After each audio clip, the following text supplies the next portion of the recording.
going on, guys? It's Modern, back with another episode of Road to the Top. As you can see, I started up the queuing. I accidentally started up before I started recording. We're almost to the 1800s. I've obviously done a lot of practicing on my own time by myself. First opponent's going to be Juan CA VGC from the US, Florida, 1700s rating, and going to be a pretty scary looking Ray Ogre team. This actually looks really similar to... Oh, gonna fix the camera. Looks really similar to a team that top cut at the at Italy Nationals, and they had Scarf Kyogre and what was it? They had Scarf Kyogre and then Mental Herb Smeargle. So this is gonna be a pretty difficult game. I'm inclined to lead off with Kangaskhan Thundurus, but I might want to go with Kangaskhan Yveltal too.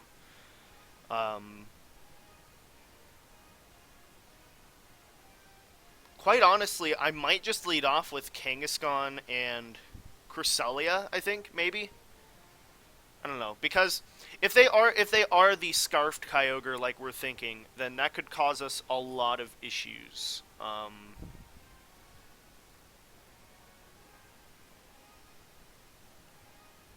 I don't know. I think I have to bring Thundurus for this match. Just because I'm really scared of my opponent having that Scarf Kyogre. And if it is Scarf, then I need to be able to Thunder Wave it straight off the bat. I need to be able to have Fake Out pressure with Kangaskhan. And I don't think... like, Cresselia is really good here, especially since they have the Rayquaza. As they actually do lead the Smeargle and Kyogre that I was talking about. So let's see, are they the Scarf Kyogre? And they are the Scarf Kyogre, so this is already going pretty interesting. I can just go for a very safe play, of going for the Fake Out into the Kyogre and then just going for a Thunder Wave as well. If they have Crafty Shield or something on Smeargle, that's fine because they won't be stopping me from, what is it? They won't be stopping me from going for anything with my Kangaskhan. And honestly, like, even if they get a Dark Void off right here, I'd rather paralyze this Kyogre.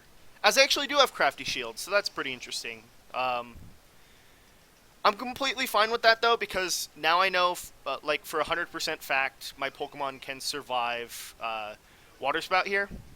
Let's see, Smeargle, Evasiveness falls, that's completely fine. I think what I can go for now is just a Double Edge into Smeargle, and then a Thunderbolt into Kyogre. Because like I said, I dropped its damage enough that Water Spout shouldn't be able to pick up a knockout. As they actually withdraw the Kyogre, so maybe they're going for a King Shield and something else. It's actually going to be a Ditto switch in right here, so I'm inclined to think they might just go for King Shield right here. But the Thunderbolt's going to be pretty good. Thunderbolt does go off, and does about half to Ditto. And are they eject button? Red card. Ditto. Okay, so this is exactly the team that was used. And let's see. The Smeargle shouldn't outspeed Kangaskhan. Yeah, so that's going to get a KO. So I really disagree with my opponent going for Crafty Shield instead of Dark Void. I mean, it makes sense. Obviously, you really don't want to go and take the... what is it? You don't want to go and take those, what is it, the Thunder Wave, but it's like, they lost their Smeargle now, their Kyogre's chip damaged, and now I'm in a really great position, because I can actually just go for a Double Edge into Rayquaza and a Snarl. If Ditto goes for a Thunderbolt, it shouldn't do too much, especially since they actually set up their Delta Stream with Rayquaza. So they might just go for a Protect and a Thunder Wave right here. But Snarl should almost definitely knock out the Thundurus. As they actually go for Swagger onto... Okay, onto Yveltal, though. I was going to say, if they Swaggered my Kangaskhan, that's really risky because they could pretty much just lose the game off of that play. Double Edge is going to come out. Should do pretty good damage to the Rayquaza. Actually brings it in range of the Snarl, too. So if Snarl is able to... hit through this Swagger right here, I could be in a really fantastic position. And I do, and it double connects. So, Okay, but it doesn't KO the Ditto, which is fine.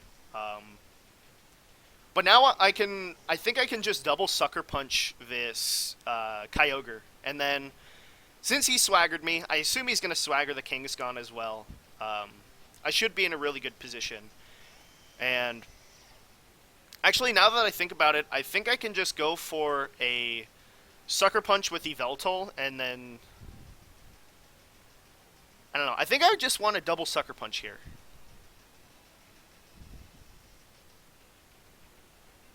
Because it's like, I basically win the game already, and they just forfeit. Okay, yeah. So, the fact that they didn't go for Dark Void was pretty interesting. Like I said, the Crafty Shield did protect them from the Thunder Wave, and honestly, it probably was a better play to go for the Crafty Shield, but the fact that they didn't King Shield the next turn really, really confused me.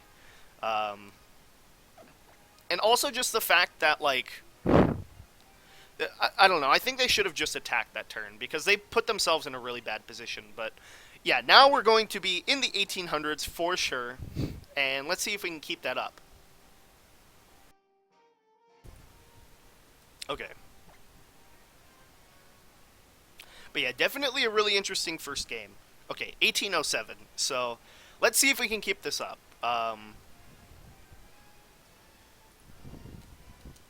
One sec. I have a spreadsheet I work on. I write down all of my matchups, so I'm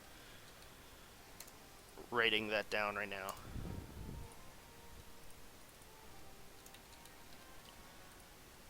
Okay. Sorry if I'm a little sniffly right now. Like I said, I was sick just a little while ago.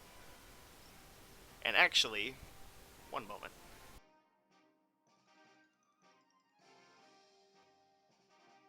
Daniel, 1605 rating. The cake is a lie.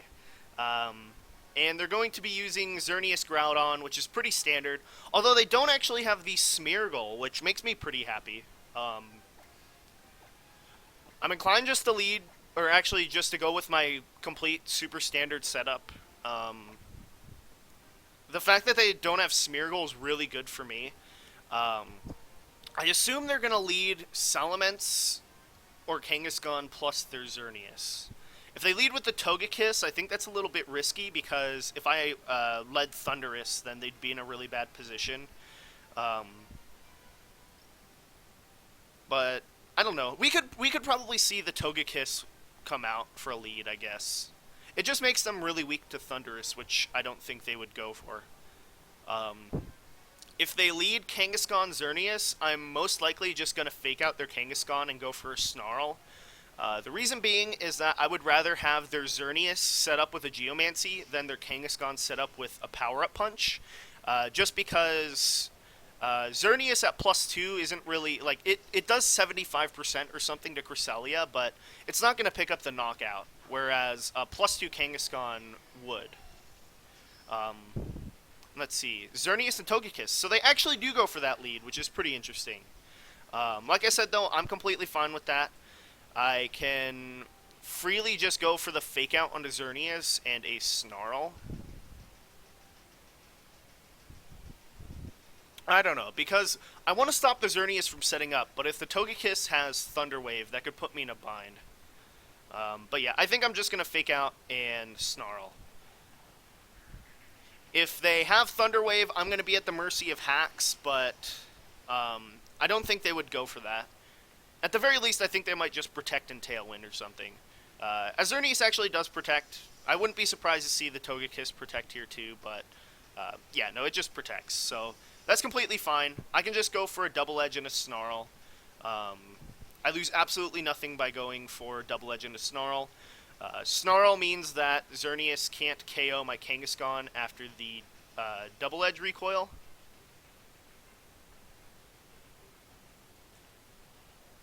Okay, and they just go for Follow Me. So that's expected. I was going to say, they can't KO my Kangaskhan with a Dazzling Gleam after a Snarl drop, even after the boost. And this Togekiss is like max defense, which is pretty weird. But yeah, I'm going to take a reasonable amount of recoil right here. Like I said, the Snarl is going to put the Xerneas into a range where it's not going to be able to KO either my Pokemon with a Dazzling Gleam, and then if they decide to go for a Moonblast for whatever reason, which I'm actually, I think I might want to protect Kangaskhan this next turn and Snarl again, honestly. Because I imagine they might just go for a Moonblast on a Kangaskhan and a Tailwind, and in that case, their Togekiss might outspeed me the following turn, but it means if they go for a Dazzling Gleam and a Follow Me, then I don't give them a free switch-in, potentially, which is really good. And then I think they, yeah, I definitely think, since it's best of one, they're probably going to Moonblast Kangaskhan right here. I don't see a reason for them to Moonblast Yveltal. Just because it's not doing, like, quote-unquote, it's not doing anything, it's really winning me the game by going for Snarls. But, yeah, I imagine they're just going to go for a Tailwind and a Moonblast and a Kangaskhan. That's what I would go for if I was my opponent. Just because at -1, I would probably figure, okay, Kangaskhan's going to survive this Dazzling Gleam, so I might go for Moonblast. Xerneas is set up, so Yveltal's not doing anything. So that's my thought process for this turn. Let's see. Togekiss goes for Follow Me, so that's actually better. And let's see. The Xerneas goes for Dazzling Gleam, actually. So, like I said, that's completely fine. As long as they don't crit Yveltal right here, and as long as I don't miss the Snarl onto specifically the Xerneas, then I'm still in a really great position because even though I will be losing Yveltal, their Xerneas is now at neutral special attack, which means that they're not really doing much damage at all.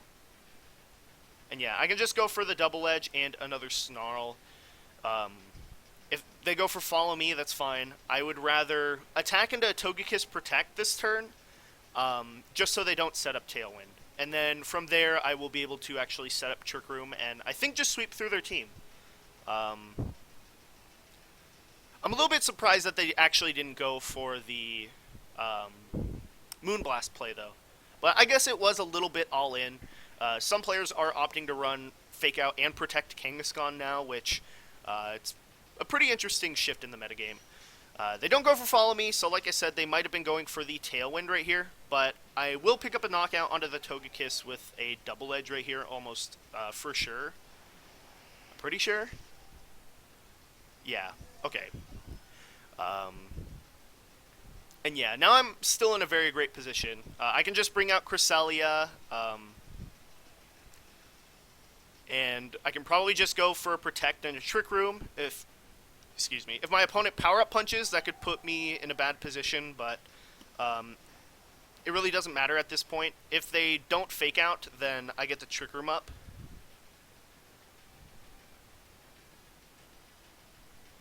And actually, you know what? No, it's a bad play to Protect Kang here.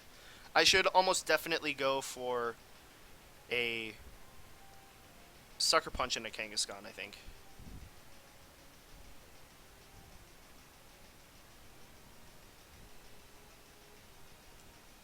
Yeah, because if they go for the Power-Up Punch plays, I'd rather lose my Kangaskhan this turn. And if they just go for Fake Out and a Dazzling Gleam, that's fine. Kangaskhan's not going to do too much damage with Fake Out. Xerneas is at neutral special attack, so... okay, and they just go for Fake Out, which is completely fine. Into Kangaskhan! Just pretty weird. Kangaskhan's not really a threat here because they can just go for Dazzling Gleam. And they did go for Dazzling Gleam, so... I don't know, maybe they didn't want me to Sucker Punch or anything, but now I get the Trick Room up, and I can just go for, I think, a... what do I want to go for here? They almost definitely have the Groudon in the back, so I might want to skill swap their Kangaskhan, or sorry, no, I might want to skill swap my Groudon. I'm thinking about skill swapping their Kangaskhan and going for a Protect, because then I can get the Parental Bond Fire Punch, which is pretty strong.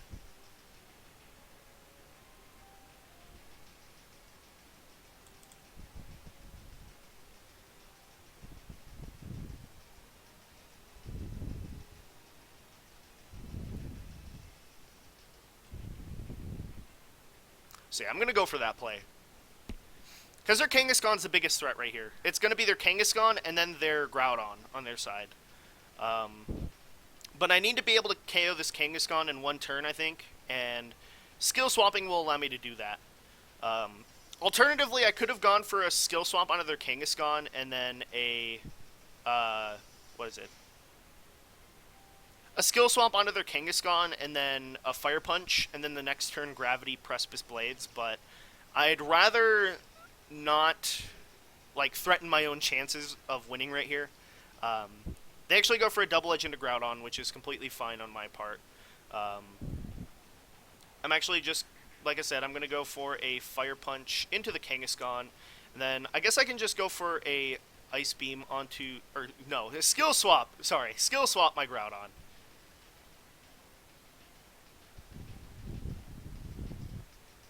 And actually, no, I'm going to go for the Fire Punch plays onto Zerd.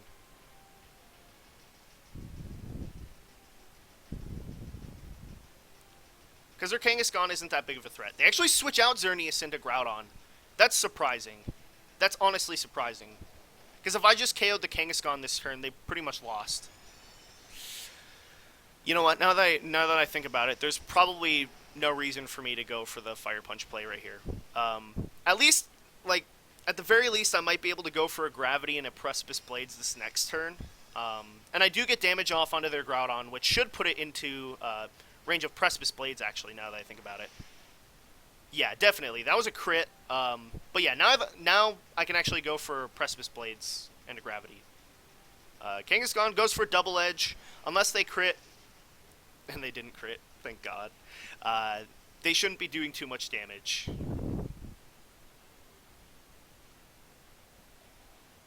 But yeah, like I said, Precipice Blades.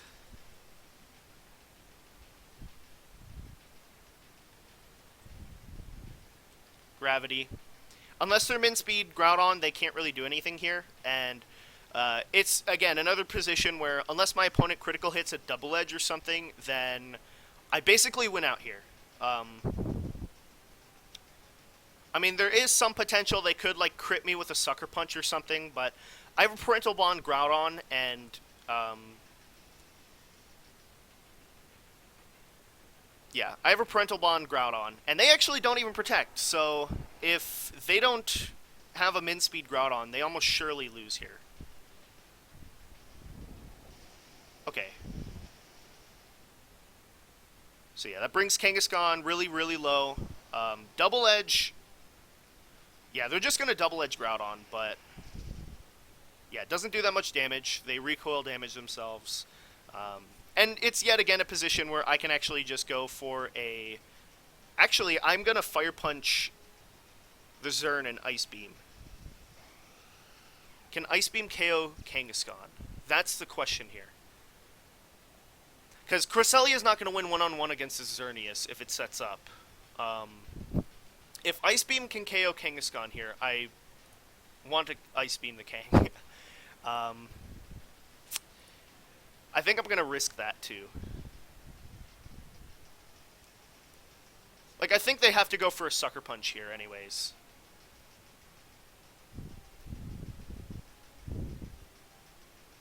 Xerneas goes for Protect. Okay. This is pretty stressful. If Ice Beam doesn't pick up the knockout right here, I almost surely lose.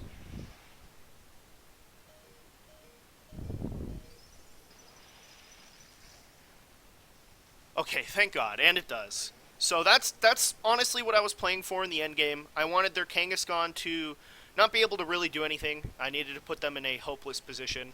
But now I can just go and protect and reset up my Trick Room. And yeah, I win. Like, even if this Xerneas, like, they can go for Geomancy or something this turn, it really doesn't make a difference. They just go for Dazzling Gleam. I really think it was a mistake for them to switch in their Groudon, because if I just went for a Gravity Precipice Blades or something, they were in a really, really bad position. And, like, even the critical hits, I will say this right now, the critical hits on the Groudon didn't matter at all.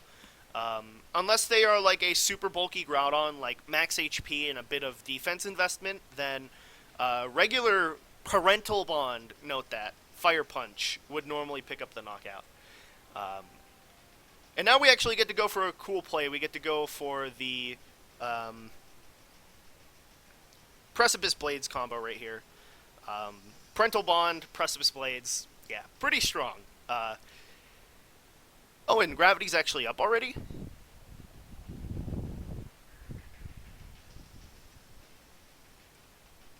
I didn't even realize that I had it set up already. Unless I'm dumb and I'm going to miss Precipice Blades here and lose the game because of it, but I'm almost certain it's set up from what I just saw. Alright, Cresselia, Ice Beam. Won't do too much to this Xerneas, but single target, Gravity, Parental Bond, Precipice Blades is going to pick up the knockout right here and win us the game. So yeah, that was a pretty interesting match. I didn't expect my opponent to bring the Togekiss at all, and honestly, I think they went for a couple questionable plays. For instance, I think that the Dazzling Gleam play on the turn that I protected my Kangaskhan was a bit weird. Just because in that situation, Yveltal's stalling you out, but, like, how do I put it? Like, Yveltal's stalling you out, but it's also not doing any damage, so it really wasn't the offensive threat in that situation. And so I was thinking, like, if normally what I would expect someone to do in that situation is to Moonblast my Kangaskhan, go for a Tailwind, and then they would have Tailwind set up. I mean, I don't know. It was a really weird situation.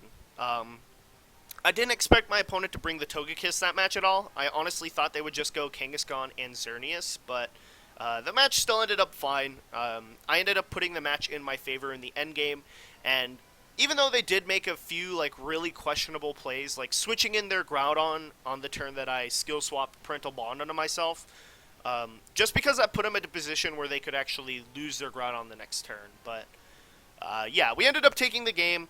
It was actually a really solid match in the end. Just a couple questionable plays from my opponent.